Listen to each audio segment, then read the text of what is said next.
వైఎస్ఆర్ కాంగ్రెస్ పార్టీకి ఓటేసిన ఓటర్లకి జగన్మోహన్ రెడ్డి అభిమానులందరికీ కూడా సూటిగా ఒక ప్రశ్న ఇద్దాం అనుకుంటున్నా.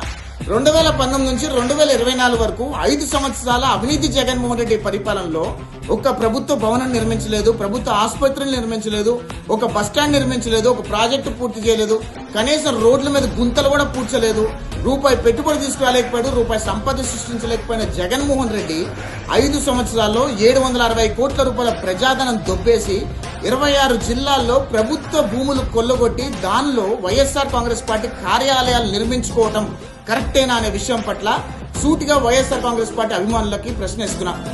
జగన్మోహన్ రెడ్డి 5 సంవత్సరాల్లో ఆంధ్రప్రదేశ్ రాష్ట్రాన్ని 50 ఏళ్ళకి తీసుకెళ్లిపోయి రాష్ట్రాన్ని సర్వనాశనం చేసేసి ఈరోజు ఆంధ్రప్రదేశ్ రాష్ట్రంలో 26 జిల్లాల్లో వైఎస్ఆర్ కాంగ్రెస్ పార్టీకి సంబంధించిన కార్యాలయాలు ప్యాలెస్ల లెవెల్లో కట్టుకోవడం ఎంత అరాచకమో ఒక్కసారి జగన్మోహన్ రెడ్డిని అభిమానించే వాళ్ళందరూ కూడా ఒకసారి ఆలోచన చేయండి. 5 సంవత్సరాలు పరిపాలన చేస్తే జగన్మోహన్ రెడ్డి ఎన్ని లక్షల కోట్ల రూపాయలు కొల్లగొట్టాడో కూడా మీ విజ్ఞతకే వదిలేస్తున్నా. జగన్మోహన్ రెడ్డి ఆంధ్రప్రదేశ్ రాష్ట్రానికి పట్టిన దరిద్రం అనే విషయం దయచేసి జగన్మోహన్ రెడ్డిని అభిమానించే వాళ్ళు, వైఎస్ఆర్ కాంగ్రెస్ పార్టీ ఓటేసిన వాళ్ళందరూ కూడా గమనించండి, గుర్తించమని కోరుతున్నా.